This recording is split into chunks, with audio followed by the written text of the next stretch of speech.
Hey guys, this is Comic Uno, and today I'm doing Comic Uno episode 262, and this is a show where I review all the comics I read this week in one show. We go least favorite to best pick of the week, and everything in between. So let's get started. This week, another light week. I'm sure one of the weeks this month is just gonna explode. I'm gonna have like 30 books. That is my prediction, because the last 2 weeks have been pretty light. But overall, this week I read 14 books, including 2 digitally. So my 14th book, my worst pick of the week, is Infinity Wars, the Weapon Hex issue 1. Got this on whim just because I wanted to get some of the Infinity Wars tie-ins, and I'm a fan of Laura. I'll probably get the Spider-Man one, and that's probably it, because I haven't been that involved with this arc, and honestly, on whim, have just been picking it up, and said, hey, you know, haven't been getting a lot of books on my pull list to not get this, so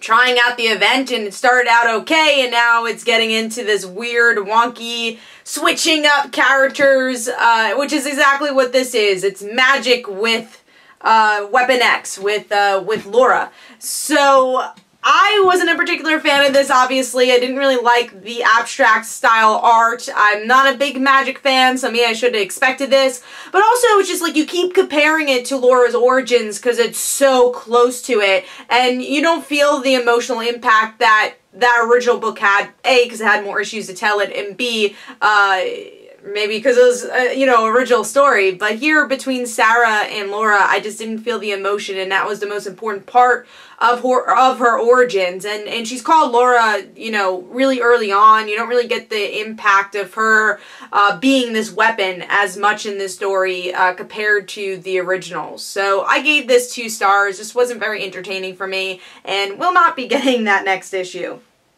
Moving on to number 13, which is Archie 1941. I just don't really like the story very much. I feel like, you know, I've really enjoyed Mark Waid's run of Archie. Of course, it's what got me into Archie, but I liked how he put kind of these things, these tropes of Archie on its head and made it more modern. And here, it's surprising it's the same writer just telling this really old-fashioned story about the 1940s, where we get to see, you know, especially, I guess, as a female reader, seeing Veronica and Betty just kind of on the sideline saying, I'll support you, which obviously is what a woman did at that time, but I wish that in 2018 we kind of challenged that idea of a woman's role, and I think that's what kind of bothers me the most is Betty and Veronica here. And also, I just don't know what it's trying to say. It's talking about war and going into war, but I don't know the full scope slash commentary, especially with what it had to say with Mark Waid's previous run. It doesn't really feel connected, and this is the last Mark Waid Archie story, so I don't get the purpose of this book, and that kind of bothers me as well. I do like the artwork though, very old-fashioned, exactly what it's trying to tell, a little gritty with obviously the war story going on. You definitely get to see the somberness of the time, so I enjoyed that aspect. But yeah, just overall don't know how to feel about this book, so giving this 2.5 stars, and that is number 13. Moving on to number 12, which is Astonishing X-Men issue 16, and I got a little bit of a surprise in the end. I did not know that this book was concluding, or maybe it's just the arc, but then I tried looking up the next issue, or issue 18, didn't seem like it existed, so I'm guessing this series is coming to an end, which made this issue lower for me, because I don't know also what this is trying to say. Like, I really like this build-up of this team, because I thought it was just going to be overall different story arcs of what this team is going to go through, but now, if it's ending, like, we just started with this team, what are you trying to say with it? Also, reason why this is lower, I don't really like Greg Land's artwork, or even the coloring for this book. Everything kind of feels blended to the background. You don't really get the action shots, as well here. And then also I thought the dialogue was very heavy, and it was kind of hard to get through the dialogue, so I'm going to give this 2.5 stars. Wasn't a particular fan of this issue, even though overall I did, and still do, I guess, like the new direction of this series. Moving on to number 11. Another last issue, kind of surprise last issue, and that's Frozen Breaking Boundaries Part 3. just don't really like this new character, and that there was like no Elsa in this book. She's in it a little bit, but it's really about this new girl and Anna, and I guess this new girl kind of trying to find her way in life as a princess, and again trying to find her role in things. And that's the issue. The artwork is good. I enjoy the artwork. It's a little less cartoony than I expected it would be, just because it is a kid's book. And also I feel like this is a bit of a wordier book for a kid's book. Yeah, I'm going to give this one 2.5 stars. Just wasn't really impressed with the ending, especially if this is the last issue of Frozen. We really didn't get much of Anna and Elsa, which is obviously the root of this story in this series / franchise. Alright, moving on to number 10.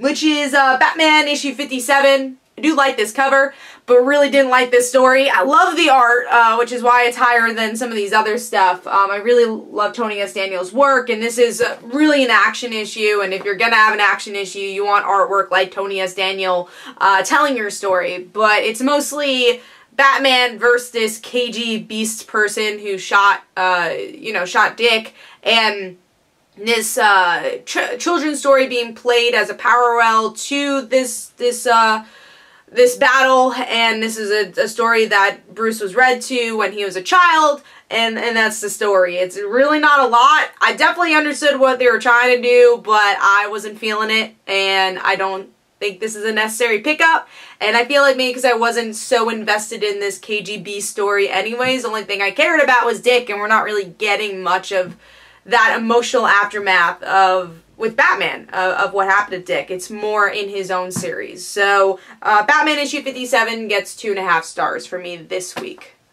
Alright, moving on to a new series, but not so new series, and that's number 9, and it's The Unstoppable Wasp, issue 1. I read the first issue of the previous series, couldn't really get into it. Read the first issue of this one, couldn't really get into it. It's not a bad book by any means, it's just not my style of book. I think it's more of an all-ages book, so hopefully young girls can pick it up, and especially young girls that are into science will pick this up, but couldn't really get into the characters, and I don't really like Nadia's inner monologue. It's a little bit too sciencey for me. I'm like, alright, I get it, the tires, the science, but I do like Jan, and that's why I picked it up, and I might pick up the next issue just to see Nadia and Janet, but it wasn't really for me, this issue, but if you enjoy the last series, I think you'll continue to enjoy this one. It's very much in the same vein, same art style, obviously same writer. It might be the same artist too, I don't know. But, if you like that, you'll enjoy this. But I'm going to give this overall 3 stars. That is number 9. Moving on to number 8, which is Nightwing, issue 51. Another book I'm kind of torn on. I do like a lot of it. I like how Dick Grayson is reacting to his trauma, and I enjoyed the dream sequences. I love the Alfred and Dick Grayson scene. Don't care about Scarecrow being this villain. I hate when they keep turning back to him. I'm like, oh, back to Dick Grayson. I want to see more of his trauma. And I understand, obviously, fear and how that's connected. But the way they're connecting it, I don't like it. And then the art. I really like the main artist for this book, but then when we go to that Scarecrow art, and then somehow that same artist was doing some of the Dick Grayson scenes, felt very inconsistent to me, and more blockier, and I guess more horror-like. The other one I enjoyed, the art style is just a bit more cleaner. So overall I gave this 3 stars. I don't know how to feel about the new direction for Dick Grayson, but I'm glad there is a new direction for Dick Grayson and how his feelings are being evolved, especially for the Bat family. So giving that 3 stars. And that was number 8. So moving on to number 7, which is Injustice 2, issue 36, and this was the last main issue. The next issue is going to be the last issue, and that is Injustice 2 Annual it's going to be in.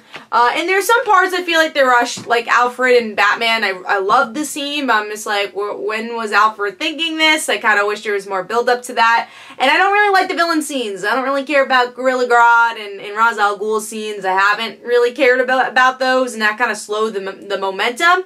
But I really liked, like, Black Lightning as president, or, you know, at least the head of the White House, and we get to see Green Arrow and Black Canary and Harley Quinn pretending to be like, you know, I guess Secret Service kind of people. And that was a lot of fun. So there's a lot of fun scenes that Tom Taylor does so great with this.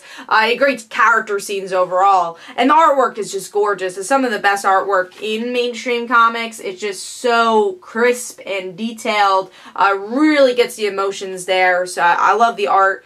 So overall, I'm going to give this 3.5 stars, though. I do think there are some problems, but still overall a fun series, and I can't wait to see how it ends. Because I did not read it digitally, so I don't know how it ends. So number 6 for me is Sideways, issue 9. I got the foil cover of this. One of my favorite DC titles right now, and I really liked the Ernie and funeral stuff, that Derek wasn't there, and obviously this mystery with his mom. The whole, wherever they are, dark area, I don't know what it's called, a dark multiverse realm. Don't really care about that, but I did like the ending where, well, first of all, we get to see this mysterious figure. I'm guessing that's his mom. We'll hopefully get an answer of that in the future, and I hope we get to see that last interaction between him and his mom, or maybe he'll be able to save his mom, who knows. And then the ending, I think any DC fan should be really picking this up. We get to see the New 52 Superman. So is this the afterlife? And that's why I think that that figure was his mom. There is a lot of filler to get there. That all happens in the end of the issue. I didn't really care about the other interactions happening between Derek and these other creatures of the Dark Realm, but I really like that ending, and it has a lot of good promise for the next issue. And if you're not reading Sideways, it's my favorite thing that's come out of Metal, and again, one of my favorite series coming out from DC, maybe because of how Marvel-like it is. It's weird to say that, but I think that's why I'm enjoying the storytelling, especially for that. It's very Spider-Man-esque. Alright, moving on to, oh, and that was 3.5 stars. Moving on to number 5, which is Runaways, issue 14. I know it's low, just didn't love the inconsistency of the artwork, and I also had some other problems, but I don't really like the first artist here. I felt very abstract, I guess would be the best way to put it, and I don't really like the inking for it. I just didn't really like the style. I don't think we got the emotions as much as we usually do. I did like the second artist, but still not as much. It just, like, there wasn't as much detail as Chris Anga, who has this tremendous detail, and you just feel the emotions a little bit more there. And also, this issue's kind of split, it is split in half, and I enjoyed the Old Lace story a bit more, surprisingly, where we get to see Old Lace as obviously their pet, walking around the house and seeing his relationships with, or her relationships with the group, and maybe her discovering some things is like, oh, Caroline and Nico are in a relationship, that's cool. Alex and Molly are, you know, having somewhat of a friendship. So, you know, Old Lace is finding these things out before the group does, but my favorite aspect of this issue was how Gert kind of pushes Old Lace away, and then Old Lace runs to Chase, and it shows how much time has passed, and obviously Gert and Old Lace was the first connection, but Chase and Old Lace has grown to make a connection, and I thought that was such a beautiful moment, so that really made the issue for me. The beginning stuff, it's a lot of setup with, you know, the Gaborium's children, and the Runaways having to make a decision, and there's a lot of drama between Alex, but you couldn't really fully flesh it out because we had half an issue for Old Lace, so it felt like a half an issue. I'm like, wait, it's already done? But one scene I really enjoyed was Carolina giving the Gaborium child a sandwich, because that's so Carolina, you know, she has the heart, you know, even though this is the bad guy, she's still gonna give him a sandwich. Maybe that was actually in the Old Lace one. It might have actually been in the old, yeah, that was actually in the Old Lace ones. I really like the Old Lace story, because that was in the silent part of the issues, so overall, I'm going to give this 3.5 stars. It's not my favorite issue of the Runaways, but still has a lot of good stuff in there, especially if you're a hardcore Runaways fan like me. So moving on to number 4, which is the Exorsisters, issue 1. And I really like the artwork for this, kind of like webtoon style, Archie style art here.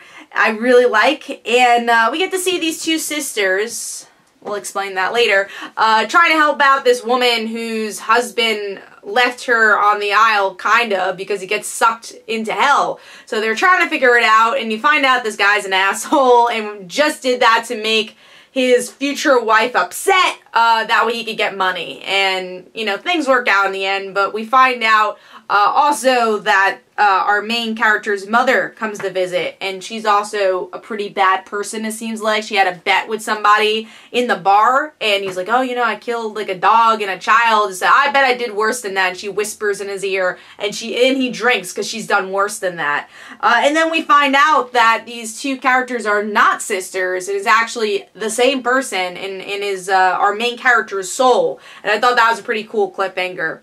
Overall, really solid way to show this world, show the characters, and definitely got me interested and hooked for the next issue, which is exactly what a first issue should do.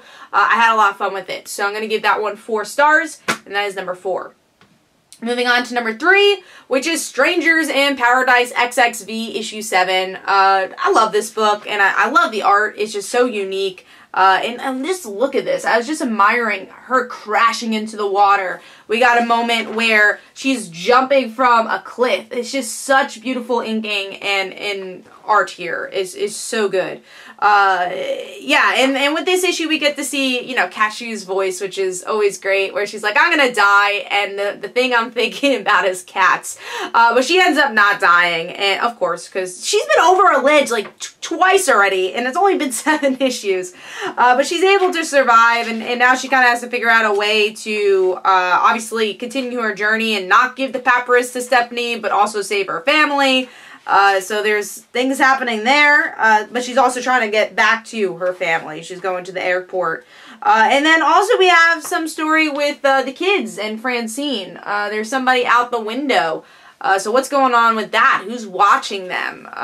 Is it part of the Parker girls? It looks like a guy, so probably not. Or maybe it's Stephanie, who knows? Because, you know, Stephanie's been able to hide herself very well. So, good cliffhanger there, really solid story. I like that we broke it up, that way we get to see some of Katchu and some of Francine, because it's been a while since we've seen a lot of Francine. Obviously, I want to see them together, because that's something we really haven't seen in this series, but I really enjoyed this, liked the mystery, love the characters as always, and the artwork is gorgeous, so giving that 4 stars, and that is number 3. Moving on to number 2, which is The Life of Captain Marvel, issue 4. Got in the back there, because I got a Virgin cover, a beautiful cover here. But yeah, pretty much an exposition issue, but a good exposition issue. Learning how Carol's mom is a Kree, and just learning the family history, how Carol was born, and, you know, her history. That, you know, that's it. But then in the end, we get a cliffhanger, of course, where Joe is being held on, you know, to gunpoint pretty much, if you know, Carol and her mom do not listen, and Carol's mom is being sentenced to death. So, you know, pretty good cliffhanger there. I love the artwork. I really like the way it flashes back to, obviously, the past and the present. I really enjoy the coloring here. Just a really good book, and I like the way they are retconning Carol's life, but still sticking with, hey, this is a dysfunctional family. And I really especially liked Joe Sr.'s story, where he was an okay guy, but you don't erase the stuff he's done. He's still also a bad guy. But there's this interesting gray area that they play with in the issue. So overall, giving that 4 stars. Really been enjoying this series and can't wait to see how it wraps up and how Kelly Thompson takes over the story in her own series with the next Captain Marvel series. So moving on to number 1, I was so pleasantly surprised by this. I don't think it's been pick of the week ever, so this is going to be maybe a surprise for you guys too. But Hack and Slash Resurrection, issue 12, which is the last issue.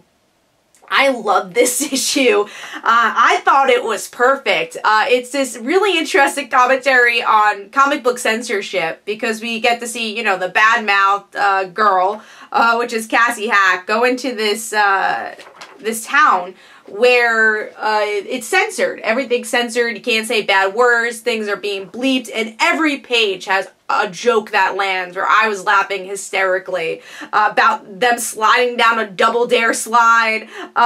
You know, so many good stuff. And when they're sliding down, you have like the little comic book censorship sign. It was so good. Let me see, there's the panel of that. And also I thought they did a good job at redeeming Cassie's relationship with Lori, which was the girlfriend from the first arc, where I felt like the series had a direction and then kind of lost its direction with Vampirella, and found it again here where Cassie's happy with her, and they kind of are able to discuss things. It's a really great team up, and of course it's them shredding the bad guy's body, and we find out the motives of this bad guy is because his mom called him Dick Wiener. That was his name. It was hysterical, and then they just, you know, take away his body, and they live all happily ever after, and I really enjoyed it.